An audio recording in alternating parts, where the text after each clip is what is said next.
she stole from me. My daughter's finger is pointed straight at my chest when she says it, steady, certain, like she believes it. We're standing in a courtroom, strangers watching, a judge waiting for me to answer, and I can barely feel my hands. Before we continue, please hit the like button, subscribe to the channel, and turn on the notification bell for updates. I'm Elowen Vire. I'm 74, and the woman accusing me is the same one who left me in a nursing home and walked away with my keys. A week later, my house was gone, sold, everything inside it gone too. Papers said I signed it all. I didn't. And now she's telling the court I took her money. The judge suddenly leans forward, flipping through a document I've never seen before. "Ma'am," he says, slowly, eyes narrowing. Do you recognize this signature?" I open my mouth, and then I see the date. The date printed under that signature is the same day she drove me to the nursing home. My throat tightens. I don't answer, because I remember that day, but not this. Marceline finally looks at me, not like a daughter, not even like someone nervous. It's measured, controlled, like she's waiting for me to say the wrong thing. "Answer the judge, Mother," she says, calm and precise. Mother, she hasn't called me that in years. I don't remember signing that. I manage, my voice thinner than I expect. A quiet murmur spreads across the courtroom. The judge watches me carefully, then glances back down at the document. "You're saying this isn't your signature?" I hesitate, because it looks like mine. Every curve, every stroke, perfect. But something feels wrong, not just the date, the weight of it, the way it sits on the page like it belongs to something bigger, something I never agreed to. "I remember paperwork," I say slowly. "That day she had me sign something, said it was temporary for my care." Marceline exhales sharply, almost a laugh. "You signed willingly. We went over everything." "No," I say, louder now. "We didn't." That's when it hits me. Not a full memory, just a flicker, a second page. I remember reaching for my glasses, and her hand gently stopping me. "You don't need those," she'd said. "It's the same as the first one." The courtroom feels smaller. The judge taps the paper once with his pen. "This document grants expanded financial authority, asset liquidation, property transfer." My chest tightens. That's not what she told me, and that's not what I agreed to. I look at my daughter again, and this time she doesn't look away. She holds my gaze, and for the first time since this began, I see it clearly. She's not nervous. She's expecting this to hold. The judge straightens, flipping to another page in the file. "Then perhaps," he says, voice sharpening slightly, "we should review everything that was signed that day." My stomach drops, because if there's more in that file, I don't know what else they're about to put my name on. "Let's go back to the beginning," the judge says, his voice steady, but it lands like a weight. The beginning. That day comes back in fragments as I sit there, hands folded too tightly in my lap. Marceline had arrived early, too early. I remember the way she moved through my house like she already owned it, opening drawers, stacking papers, making quiet phone calls in the kitchen. "You've been forgetting things," she told me, not unkindly, but not gently either. "This is just temporary, a place where they can monitor you." "I don't need monitoring," I said, but she was already shaking her head. "It's safer." Safer. I remember the drive, the silence, the way she kept checking her watch, and then the paperwork, a clipboard placed in front of me while we sat in a small office at the nursing home, a woman behind a desk, smiling but distant. "Just standard forms," Marceline said, tapping the pages. "So I can help with your bills while you're here." I asked a question, I'm sure I did, but I don't remember the answer, only that I felt rushed, pressed, like the decision had already been made without me. Back in the courtroom, I glance at her. You told me it was temporary." "It was meant to be," she replies quickly. "But your condition—" "What condition?" I cut in. A pause, small but noticeable. Her attorney steps forward. "We have records indicating cognitive decline." "No, you have statements," my attorney interrupts. "Not medical diagnoses." The tension sharpens, because that's the first crack. There was never a diagnosis, just her word. The judge notices it too. He writes something down, then looks back at the documents. And after admission, he says, "You assumed full financial control?"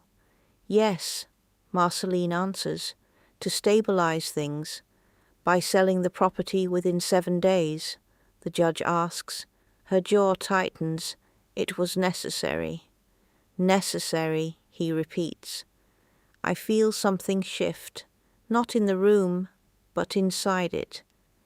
Because now it sounds as wrong as it felt. I lean forward slightly, my voice steadier than before. "If it was necessary, why didn't you tell me?" Marceline finally hesitates. Just for a second, but it's enough. Because for the first time, she doesn't have an immediate answer. And instead of answering me, she turns to the judge and says, "Because she wasn't supposed to remember any of it." She wasn't supposed to remember any of it. The words land hard, too hard to ignore, too deliberate to take back. The courtroom shifts instantly. The judge looks up, brows tightening. "Excuse me." Marceline straightens as if realizing she said too much, but instead of retreating, she presses forward. "My mother's memory has been unreliable for years," she says, her tone sharpening. "She forgets conversations and misplaces documents. This isn't new." "That's not what you said before," my attorney cuts in. "You claimed she was fully aware when she signed." "I said she appeared aware," Marceline snaps. Appeared. The word hangs there, thin and dangerous. I feel it, something cracking open beneath the surface, because now her story isn't steady anymore. The judge leans back slightly, studying her. "So your position is that she was competent enough to authorize full financial control, but not reliable enough to recall it?" Marceline doesn't answer immediately, and that silence does more damage than anything she said. My hands tighten again, but this time it's not fear. It's something steadier. Clarity, because I know how that day felt. Confusing, rushed, controlled, not forgetful. "You told me it was for bills," I say, and my voice cutting through the tension. "You never said anything about selling my house." "I did what needed to be done," she replies, colder now. "You were falling behind." "No, I wasn't." The judge raises a hand, silencing us both. "Let's move to the financial records." A clerk steps forward, placing a new stack of documents in front of him. Bank statements, transfer logs, property records, the paper trail of everything that disappeared. "Following the execution of power of attorney," the judge reads, "the subject's primary residence was sold. All liquid assets were consolidated and then dispersed across multiple accounts." He looks up. "Accounts under your control?" Yes, Marceline says. To manage expenses. Darren shifts slightly in the witness area, watching closely. The judge continues, flipping a page. And yet, within 18 months, those funds were nearly depleted. A ripple of murmurs spreads again. That's because she had already moved money before I stepped in, Marceline says quickly. Large amounts, unaccounted for. There it is, her accusation, clean, direct, rehearsed. She hid it, Marceline adds, turning slightly toward the courtroom, and I've been trying to recover it ever since. I feel every eye turn back to me, waiting, judging, because, on paper, it almost makes sense. My attorney leans closer. Did you ever transfer money out of your accounts before entering the facility? No, I say firmly, never. But even as I say it, doubt flickers, not in what I did, but in what they might show. Because I've already seen one document I don't remember signing. How many more are there? The judge taps the stack once more, then pauses on a specific page. His expression shifts, subtle but unmistakable. He pulls it out. Then perhaps, he says slowly, you can explain this transfer. My breath catches because the amount printed on that page I've never seen in my life, and beneath it is my name, authorizing it. That transfer, my attorney says quietly beside me. Did you authorize anything like that? No, I answer immediately. I've never moved that kind of money, not once. The number on the page feels unreal, too large, too clean, too deliberate. The judge studies me for a moment, then looks back down. This transaction occurred 2 days after the power of attorney was signed. 2 days. I was already in the nursing home. I remember that much clearly. I didn't even have access to my bank, I say, leaning forward. They took my checkbook, my cards, everything. Marceline exhales, almost impatient. You're forgetting again. I'm not, I snap, and this time my voice doesn't shake, because something about this is too precise to be confusion. The judge turns toward Darren. Mr. Soul, you reviewed these accounts? Yes, Your Honor. Did you observe this transfer? Darren adjusts his glasses, flipping through his own file. Yes, it stood out. Why? The judge asks. Because of the timing, Darren replies, and the method. The room stills. It wasn't a standard withdrawal, he continues. It was executed through a secondary authorization layer tied to the power of attorney. My pulse spikes. Secondary authorization. Again. That document allowed actions beyond normal account management. Darren adds, including high-value transfers without direct verification. My attorney turns sharply. And that layer was activated when? Darren doesn't hesitate. The same day the expanded authorization form was filed. The second document, the one I didn't read, the one I barely remember seeing. The judge slowly places the transfer record beside that same document, side by side. Date, signature, authority, all connected. Marceline shifts in her seat, her composure tightening. Everything was processed legally. Legally, the judge repeats, his tone neutral but heavier now. That's what we're determining. I stare at the papers, trying to force the memory back. The office, the pen, her voice. You don't need your glasses. My stomach turns, because if I didn't see what I was signing, then I didn't just lose my house. I signed away control of everything, and someone used it. The judge leans back slightly, eyes moving between the documents and Marceline. Then he speaks, slow, deliberate. I'm seeing a pattern here. No one moves, no one breathes. A document granting expanded authority, followed immediately by high-value transfers, followed by rapid depletion of assets. He pauses, then looks directly at her. Miss Vire, can you explain why every one of these actions benefits you? Marceline opens her mouth, but nothing comes out, and for the first time since this began, she looks uncertain. The uncertainty doesn't last long, because once it appears, it spreads. Marceline's attorney leans in, whispering quickly, but the damage is already visible.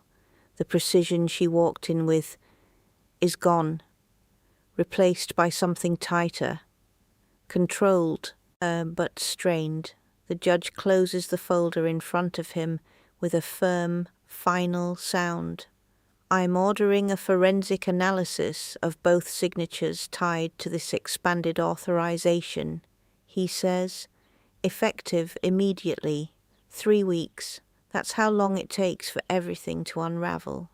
When we return to the courtroom, the air feels heavier, like everyone already knows something is about to break. The forensic analyst speaks plainly. The primary signature on the original power of attorney is consistent with known samples. I feel my chest tighten. That part, I remember.